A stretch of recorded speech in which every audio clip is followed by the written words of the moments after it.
हाय दोस्तों, स्वागत है आपका आपके यूट्यूब चैनल यूपीएससी मोटिवेशन 2.0 में। तो आज आपके लिए मैं एक नया टॉपिक लेके आया हूँ जिसका नाम है नैम। तो आज हम इसके बारे में पढ़ेंगे कि नैम क्या होता है और इसमें कितने मेंबर्स हैं, कब ये बना था, कितनी सबमिट हो चुकी है, और हम ये सब कुछ देखेंगे इस वीडियो में। ठीक है, तो बने रहिए मेरे साथ इस वीडियो में लास्ट तक। और अगर आप इस चैनल पर नए तो चैनल को सब्सक्राइब कर लीजिए। तो स्टार्ट करते हैं आज की ये वीडियो। आप देखते हैं कि पहले बता देता हूँ मैं आपको थोड़ी सी स्टोरी टाइप में। आज थोड़ा ये पीपीटी कम दिखेगी आपको, एक्सप्लेन ज़्यादा होगा, मतलब कि मैं ज़्यादा बोलूँगा आज आपको लिखा हुआ कम मिलेगा। ठीक है ना। तो नैम का मतलब देख लेते हैं क्या होता है। नॉन अलाइनिंग मूवमेंट, ठीक है, यानी कि इसको हिंदी में क्या कहते हैं, गुट निरपेक्षता। गुट निरपेक्षता, ठीक है। एक मिनट यार, ये पेन थोड़ा सा ना कंफर्टेबल नहीं हुआ फिलहाल। ठीक है, वो आप समझिएगा, गुट निरपेक्षता। तो ये कब बना था, क्या चीज़ थी, आज इसके बारे में पढ़ेंगे। ठीक है ना। तो मैं बता देता हूँ कि जब ये ना गुट निरपेक्षता तब बना था पोस्ट सेकेंड वर्ल्ड वॉर के बाद, यानी कि सेकेंड वर्ल्ड वॉर जब ख़त्म हो गया था ना। अभी आपको मैं सारी डिटेल बता देता हूँ। जो फर्स्ट वर्ल्ड वॉर है ना, फर्स्ट वर्ल्ड वॉर ये हुआ था 1916 to 18, ठीक है। सेकंड हुआ था 39 से 45 तक। यार मेरे पेन थोड़ा कंफर्टेबल नहीं है। 39 से 45 तक, ठीक है ना। जब ये 45 में अपना सेकंड वर्ल्ड वॉर ख़त्म हुआ ना, इसके बाद तो अचानक मतलब कि ना पूरी कंट्री, आपको एक घटना याद होगी कि जब 1945 में ना अमेरिका ने ना जापान पर परमाणु बम गिरा दिया था। तो आपको पता ही होगा कि जो सेकंड वर्ल्ड वॉर था 2 गुटों में बटा हुआ था, ठीक है। तो जो ये था ना, इसमें यूएसए और यूएसएसआर एक ही ग्रुप में थे उस टाइम जब सेकंड वर्ल्ड वॉर हो रहा था। तो ना यूएसए ने ना उस पर जापान पे परमाणु बम गिरा दिया था, और गिराने के बाद तुरंत मतलब कि वो जो था विश्व युद्ध सेकंड वर्ल्ड वॉर रुक गया था। तो इसके ऊपर घने सारे ऑब्जेक्शन भी उठे थे, लेकिन जो यूएसए ने ये बोला कि मैं युद्ध खत्म करना चाहता था जल्दी से। तो लेकिन जो इसका जो मेन मकसद था ना, ये इसीलिए उसने गिरा था ताकि वो जो यूएसएसआर था ना उस टाइम, यानी यूएसए और यूएसएसआर एक ग्रुप में थे ना, तो वो यूएसएसआर को ये बताना चाहता था कि मैं ही एक वर्ल्ड में पावर कंट्री हूँ, ठीक है। जो इसका मेन मकसद ये था। तो उस जब से ही ना, जब से वो सेकेंड वर्ल्ड वॉर ख़त्म हुआ उस टाइम के बाद ये 2 गुटों में बट गया था दोबारा फिर। ये यूएसए और यूएसएसआर, एसएसआर, ठीक है। जो यूएसए था ना, अभी आगे बताऊंगा इनकी सारी डिटेल, लेकिन बता देता हूँ यहीं पे भी। जो यूएसए है ना, ये ना पूंजीवादी विचारधारा का देश है। मतलब कि जो यूएसए के जो वेस्टर्न है ना, वेस्टर्न कंट्रीज़ है, वो सारी पूंजीवादी विचारधारा की है, ठीक है ना, प्राइवेटाइजेशन की। और जो ये है ना, ये साम्यवादी विचारधारा की है। आपको इसके ऊपर मैं एक वीडियो बना दूंगा, ठीक है। पूंजीवादी विचारधारा क्या होती है और साम्यवादी विचारधारा कौन सी होती है, ठीक है। इसके ऊपर मैं एक अलग से वीडियो बनाऊंगा, सेपरेट वीडियो। जब तक मैं अभी बस यहाँ पे थोड़ा सा बता देता हूँ कि जो पूंजीवाद होता है ना, वो प्राइवेटाइजेशन होता है, यानी कि उसमें जो बिजनेसमैन होता है ना, उसमें सिर्फ उनका ही फायदा होता है, क्योंकि वे अपने अपने फायदे के लिए सोचते हैं। लेकिन जो साम्यवादी होते हैं ना, जो उसमें उद्योग, साम्यवादी विचारधारा के अंदर जो उद्योग वगैरह, जो मतलब सारी चीज़ें ना, बड़ी बड़ी कंपनियाँ सरकार के अंडर में आती है, और सरकार ही मतलब कि वहाँ अपनी नागरिकों को रोटी कपड़ा मकान की जो चीज़ होती है ना, जरूरती चीज़ होती है, वो प्रोवाइड कराती है, ठीक है ना। ये इसमें होती है साम्यवादी में, ठीक है। तो यूएसएसआर इसके मतलब विचारधारा थी, और इसकी वो थी पूंजीवादी, ठीक है। तो ये यहाँ पे फिर कोल्ड वॉर स्टार्ट हो गया था। जो ये कोल्ड वॉर स्टार्ट हो गया था ना, तो 2 गुटों में बट गया था। देखो मैं भी आपको एक बार बता देता हूँ। सेकेंड वर्ल्ड वॉर ख़त्म, उसके बाद हुआ था कोल्ड वॉर स्टार्ट हो गया था। कोल्ड वॉर स्टार्ट होने के बाद 2 गुटों में बट गई थी, यूएसए और यूएसएसआर। यहाँ तक समझ में आ गया।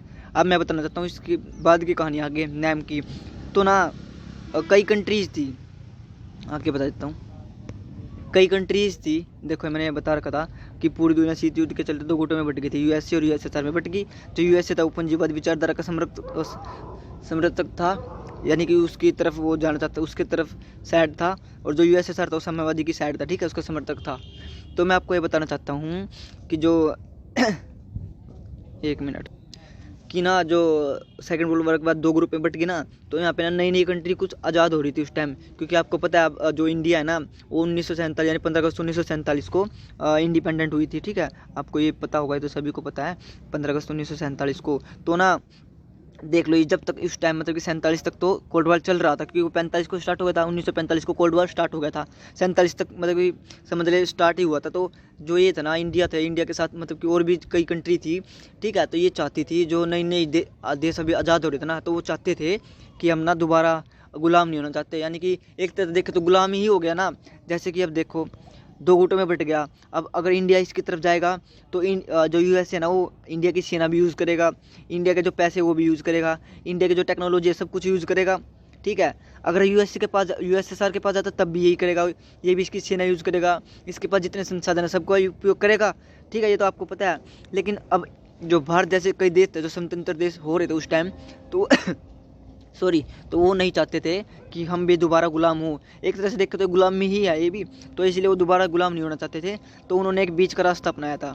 ठीक है, अभी आपको एक बार बता देता हूँ, ये मैप है, यानी कि जो नेम के कंट्री है ना, स्टार्टिंग में ना ये जो फाउंडिंग मेंबर थे 5 कंट्री, फिर इसमें मतलब कि बढ़ते गए, तो ये ना अब एट प्रेजेंट 120 मेंबर हो गए हैं।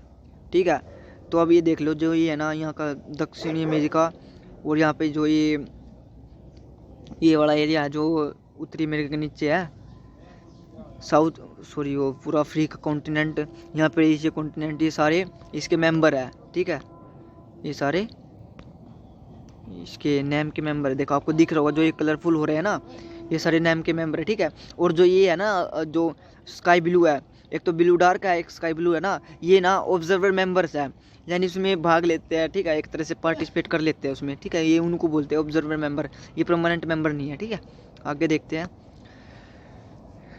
जब कोई नई कंट्री आज़ाद हो रही थी, मतलब कि जब कोल्ड वॉर स्टार्ट हो रहा था ना, उसके बाद जो कंट्री आज़ाद हो रही थी ना, तो उनके मन में यही डर था कि अब या फिर यूएसए में जाना पड़ेगा, अब या यूएसएसआर में जाना पड़ेगा। तो ना शामिल होकर फिर से गुलाम बनना नहीं चाहते थे वो सोचते कि हम दोबारा गुलाम नहीं बनना चाहते।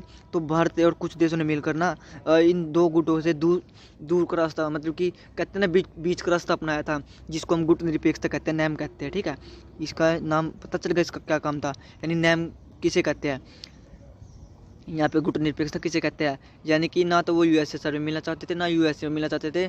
तो भारत और कुछ देशों ने मिलकर बीच का रास्ता अपना लिया, और उस जो बीच का रास्ता अपनाया था ना, उसका नाम टेक दिया था उन्होंने नैन गुट निरपेक्षता। यानी गुट 2 गुटों में बट रही थी ना, यूएसए और यूएसएसआर में बटी थी, इन गुटों से दूर रहना, गुट निरपेक्ष गुटों से निरपेक्ष यानी दूर रहना। ठीक है, इसका मतलब ये है। अब आप बिल्कुल आराम से समझ गए होंगे। अगर फिर भी आपको कोई डाउट है ना, तो आप बिल्कुल आराम से कमेंट में बता सकते हैं, मैं आपके डाउट वहीं पे सोल्व करूँगा। अगर आप इस चैनल पर चैनल को सब्सक्राइब कर लीजिए। चलते हैं फिर आगे की स्टोरी देखते हैं, इसकी थोड़ी सी श्योर रहती है। अब भारत में मतलब कि फिर उसके बाद जो भारत का जो IFS ऑफिसर था, एक मैं पेन कलर चेंज कर लेता हूँ, जो भारत का IFS ऑफिसर था VK कृष्णा मेनन। ठीक है, VK कृष्णा मेनन, तो इन्होंने ना गुट निरपेक्षता का मतलब बताया था, यानी डेफिनेशन किया था, उसको एक्सप्लेन किया था 1953 में। ठीक है, फिर 1955 में एक समिट हुई थी, यानी सम्मेलन हुआ था या बैठक हुआ, जो भी आप बोल सकते हैं, जिसमें गुट निरपेक्षता के नियम नहीं, सॉरी, यहाँ पे नीम आएगी, नियम नहीं आएगी। ठीक है, नीम मतलब कि नीम रखी गई थी, यानी कि बुनियाद, यानी वहाँ से स्टार्ट हुई था गुट निरपेक्षता का, कुछ सोचता था उसके बारे में। ठीक है, तो इस सम्मेलन में जो ये सम्मेलन हुआ था ना, तो इसको बांडुंग सम्मेलन भी कहते हैं। ये याद रखना, ये बहुत इंपॉर्टेंट क्वेश्चन है कि बांडुंग सम्मेलन किसे कहते हैं। तो आपको पता होगा ये इस सम्मेलन में ना 1955 में हुआ था, और इस सम्मेलन में गुट निरपेक्षता की नींव रखी गई थी। ठीक है, आगे देखते थोड़ा सा और रहता है। 5 देशों ने मिलकर गुट निरपेक्षता की स्थापना की थी। ठीक है, जैसे कि मैंने आपको बताया था कि भारत और कुछ और देशों ने मिलकर गुट निरपेक्षता की शुरुआत की थी। लेकिन जो इसका पहला सम्मेलन हुआ था ना, तो 1961 में हुआ था, जो कि बेलग्रेड में हुआ था। ठीक है, देख लेते हैं कौन से 5 देश हैं।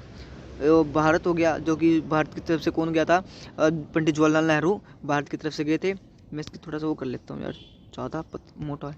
ठीक है, तो फिर यहाँ से इंडोनेशिया की तरफ से सुकरोनो गए थे। ठीक है, यहाँ पे यूगोस्लाविया, यानी मैं पहले एक बार कंट्री गिनवा देता हूँ, भारत, इंडोनेशिया, यूगोस्लाविया, घाना, मिस्र।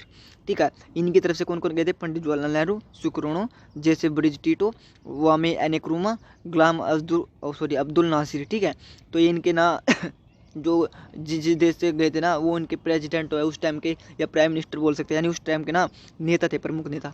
ठीक है, आगे देखते थोड़ा सा और रहता है मेरे ख्याल से, हाँ 2-4 बातें और रहती है, इसको भी जान लेते हैं। इसमें ना 120 मेंबर्स है और 17 ऑब्जर्वर कंट्री है, जानी जो उसमें पार्टिसिपेट करती है। ठीक है, लेकिन वो परमानेंट मेंबर नहीं है।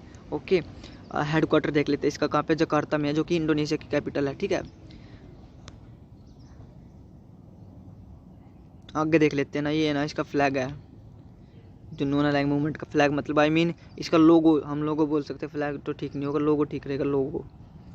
ठीक है, अब मैं आपको एक बार रिवीजन करा देता हूँ इसमें, 1 मिनट वाइट पेज लूँ या इस पर कलर चेंज कर लेता हूँ इसी पे। ठीक है ना, छोटी सी रिवीजन करा देता हूँ मैं। 1945 को सेकंड वर्ल्ड वॉर ख़त्म हुआ, ध्यान से सुनना। ठीक है ना, ये आपकी रिवीजन हो जाएगी 1 मिनट में बिल्कुल।